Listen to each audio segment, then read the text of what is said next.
Hello, welcome to my video today, which is about the top advice that no one ever tells you about fee setting. So this is something that people never talk about when they're talking about private practice fees. And so today I'm going to let you into one of the things that really blew my mind when I was first thinking about setting my fees for private practice.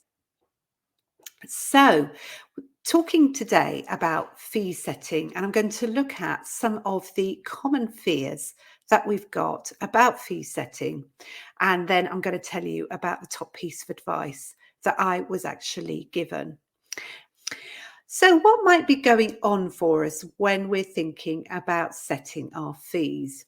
And I think a lot of us are very scared about fee setting. We're very scared about setting our fees at such a level that clients won't be able to afford us, or we think we're going to price ourselves out of the market. And so, what we tend to do is we tend to undersell ourselves, or we don't even sort of put our prices up. Now, if you have a look at my website, and I'll pop that onto the bottom of the screen here, josephinehughes.com. If you go to the resources tab, you'll see that you can access my fee calculator, because it's really helpful to have an idea about what you need to be charging in order to make your business viable. Because although you're sort of thinking about, oh, I'm seeing private practice and I'm charging clients, you don't necessarily see it as a business. But believe me, it is a business, and if you're in business, you need to cover your costs. And so it's really important to set your fees at a realistic level. Now, there seems to be a bit of a myth going around, which I think is people misquoting me, which is that, put your fees up very high because you'll attract more people.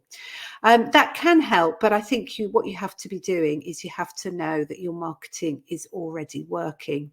And when you're getting to the point where you're quite full, that's a good point to know that it's time to put up your prices.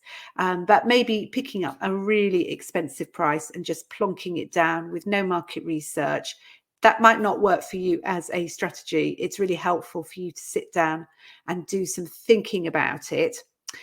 But one of the things that can come up, that is another fear that comes up for therapists, is the thought that they can't charge more than other people, or they can't charge the same as people like their supervisor or like experienced therapists. So one of the things that people do when they're setting their fees is they'll look and they'll see what everybody else is setting their fee as in the local area. And if you're just starting out, you may well be thinking to yourself, well, I can't charge as much as that because I don't have as much experience. But the problem with that approach is you're actually setting your fees, and it might be that your supervisor actually doesn't need that money very much from her private practice clients. She might not see very many private practice clients, he or she. They might not have raised their prices recently. You could be looking at something that is quite historical, and you're sitting there thinking, well, I can't charge more than them. But why not? Why can you not charge what is your worth? So I would say go along to the website and have a look at my fee calculator. You get to it by going to the website, clicking on the resources tabs, and you'll see at the top there's a link to the fee calculator. Now, the other thing is that we can get really scared about our fees and about sharing our fees with clients, because we're really worried that we might be charging too much. We're worried about the sort of pushback that we might get from our clients around the fees that we're setting. So, pushback from potential clients. And definitely within the groups, you'll sometimes see people saying, I published a post to Facebook and I said how much my fees were, and everybody was telling me I should be charging less or charging nothing at all. So we do have this awful sort of dread about what are people going to think about me charging for my therapy practice. And hopefully you're at peace with that. But I do have quite a lot of information looking at some of the myths that are around fee setting, and about why therapists shouldn't set their fees, I've got that all on the podcast episode that is coming out this week. So it's episode 10 of the Good Enough Counselors podcast. So do look out for that, because that will give you, I think, some more confidence in your fee setting.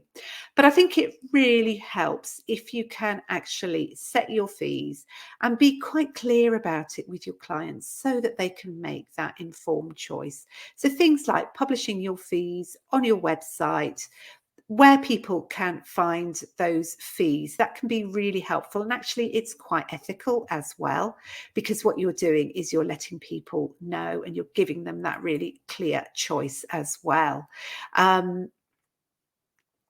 You can also, if necessary, provide rationale for clients. So this might be around your fees, around cancellations. And you might also be open to discussing your fees with clients too, if they ask you about it. You know, it's nothing to be ashamed of. And this is what my podcast covers, really, is why you don't need to be ashamed of setting your fees. Now, you wanted to know what the top piece of advice was that I was given when I first set out in private practice. And nobody really talks about this, but I found it completely blew my thinking. It blew my mind at the time. And what that piece of advice was don't expect that everybody will be able to afford your fees. Now, up until that point, I'd been trying to set my fees and I'd been trying to work out what was affordable for people. And what that piece of advice did for me is it freed me up. It made me realize that actually, you know, I don't have to make my fees affordable for everybody. I can set my fees at a rate at what actually makes my business work. And when you think about your fee setting, it's not just about that hour that you're working with the client. You cannot work a 35-hour week seeing clients every single hour of the week. You know, if you're working full time, thinking about 36-hour week is what you'd normally work. You know, you need to allow other time. You need to allow time to make appointments. You need to allow time to do your marketing. You need to allow time to do your notes. You need to allow time to do your training. You need to allow time to do your supervision. So there's all these other costs that need to be covered by your fees. And if you try and make it affordable for everybody, you really are going to have to be working really hard. You'll have to do lots and lots of hours to be able to cover all those other expenses. Plus, when are you going to find the time to do them?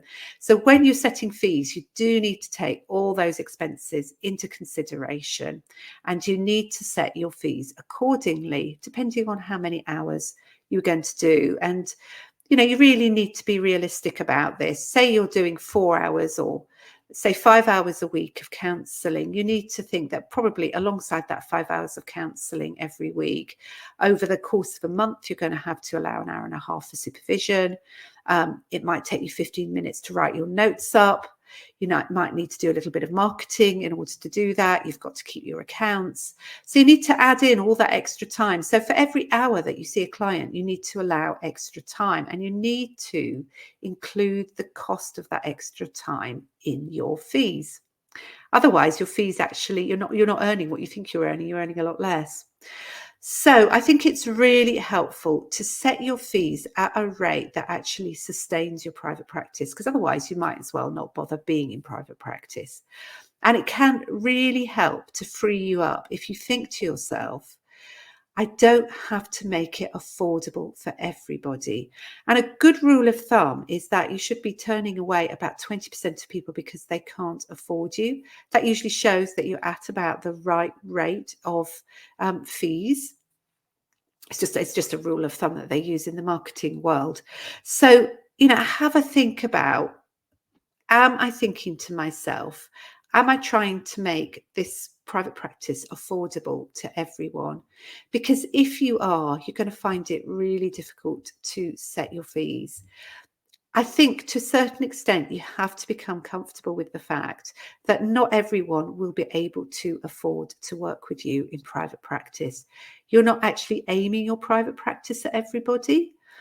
and that you cannot afford to work in a practice where it is affordable for everyone, and to actually sort of be comfortable with that. If you work enough, if you set your fees at the right rate, you then will be able to offer concessions to a certain number of your clients. Or it may be that you won't offer concessions, but you'll have enough money left over that you're able to offer some free time in volunteering, or you're able to perhaps use some of that money for good causes. But you don't have to work for everyone, and it's not really sustainable to try and make your fees affordable for everyone. So I hope that's helped in thinking about your fee setting. Do look out for the podcast and go along to the website if you'd like to find out a little bit more about how to set your fees in private practice.